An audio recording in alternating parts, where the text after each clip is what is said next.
Hello and welcome to Destination Paris, our new weekly show on France 24 ahead of the Paris 2024 Olympics. The world will be watching this summer as 10,500 athletes compete in 32 sports in Paris and elsewhere in France. Every Thursday we'll be getting you into the Olympic spirit with the latest news, reports and guests. And that's where we start this evening with our first guest on Destination Paris.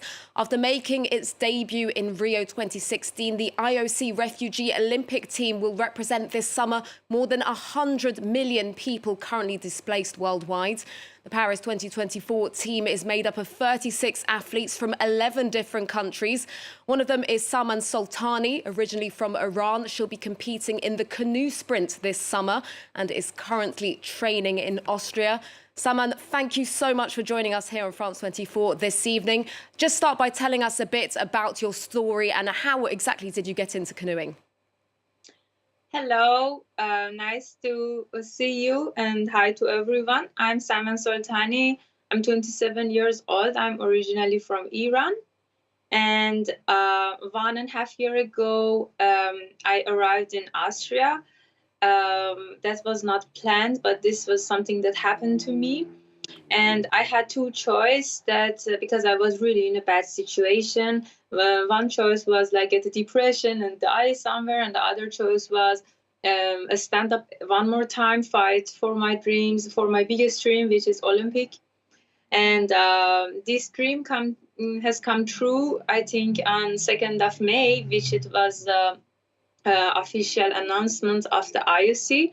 And I'm super happy and proud to be part of this community with so many interesting people, fantastic athletes, which all have specific stories, real fighters, the people who really work hard for their life. And I'm so proud to be part of them.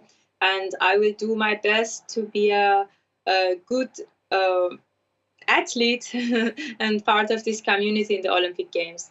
So as you just touched on there, Saman, making your dream has come true, really. You'll be representing the refugee team at your first Olympics in Paris this summer. But obviously your story started long ago. How exactly did you get into your sport?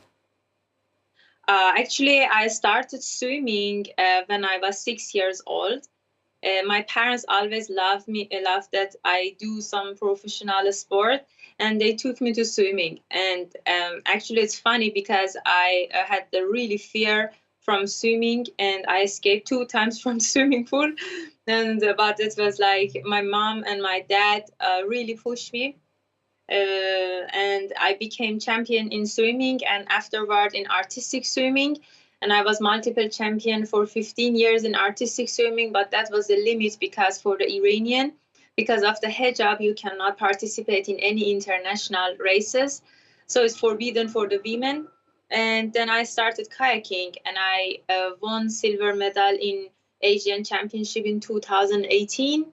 And right now I am fighting for my biggest dream in my life. Indeed, such an amazing achievement so far, and obviously the Olympics this summer are yet to come.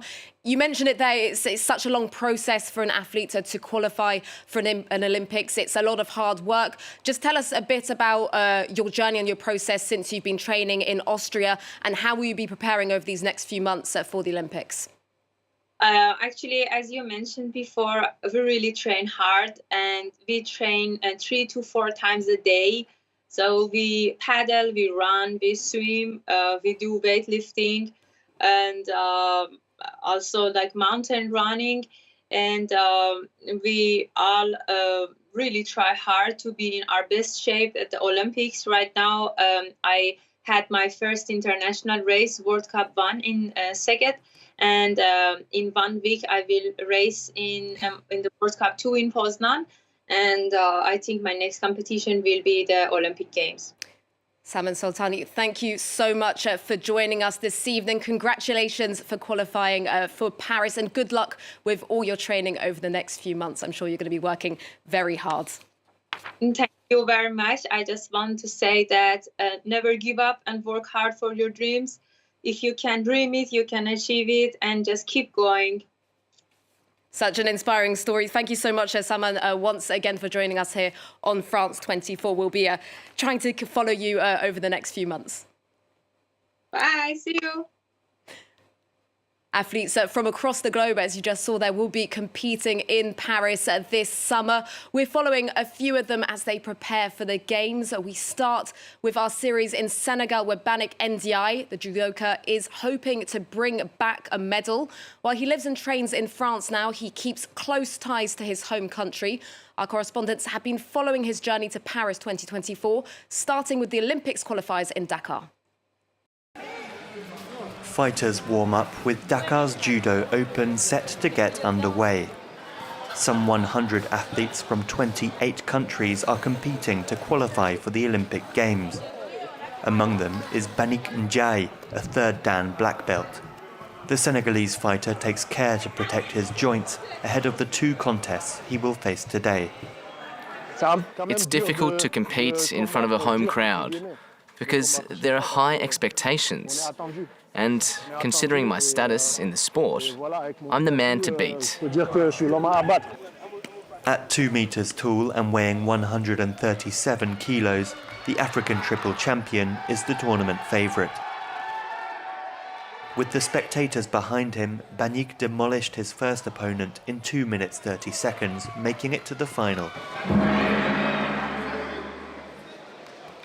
In his heavyweight category, there are generally very few competitors. It was a very tactical fight because my opponent had a different profile. He's left-handed.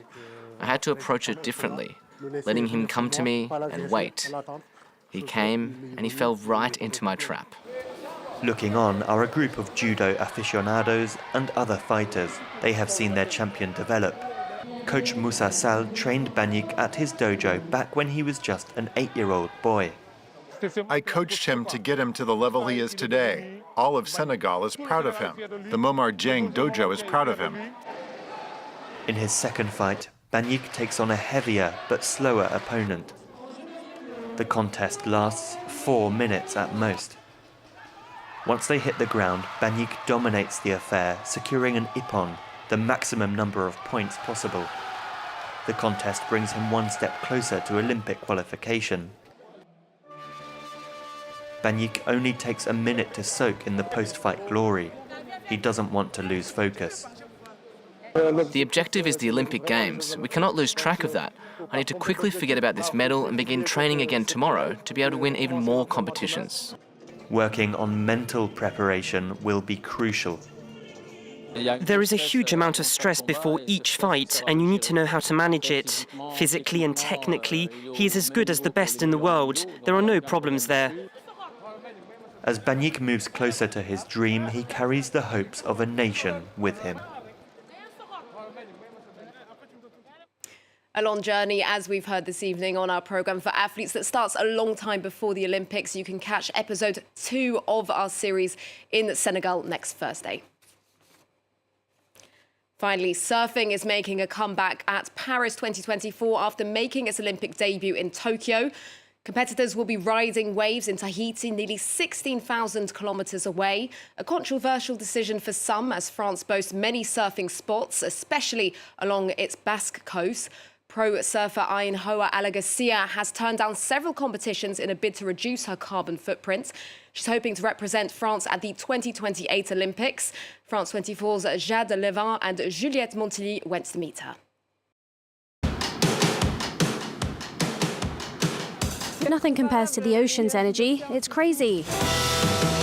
I'm Ainhoa Leiceaga, I'm 21 years old, and I'm a surfer.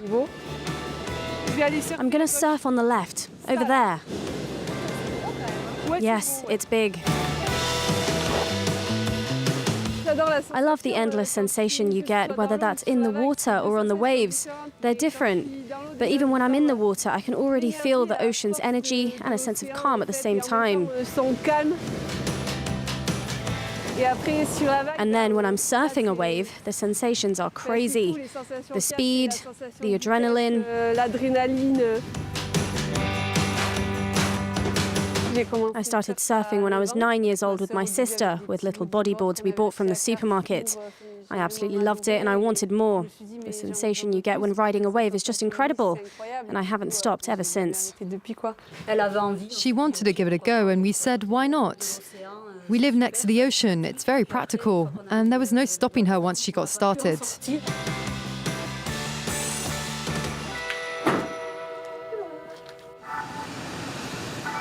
Surfing is getting bigger on the Basque coast. We have several types of waves. There's enough variety, so it's easy enough to find a decent spot regardless of the conditions. And it's beautiful here, so surf is getting more popular. For me, surfing is about protecting the environment. The two are closely linked because when you surf, you're really one with nature. You're completely immersed in it. You see the pollution firsthand, so that's what makes them so closely linked, like any other outdoor sport. It's incomparable. The energy of the ocean is just crazy. You're in something that is constantly moving, like you have to adapt to every second. You never know what it's going to be like. The ocean is so unpredictable. There's nothing like it. That brings us to the end of our first edition of Destination Paris. You can join us at the same time, that's 8:15 at Paris time next Thursday. You can also follow all our Olympics-related news in our sports programming and on our website. Goodbye for now.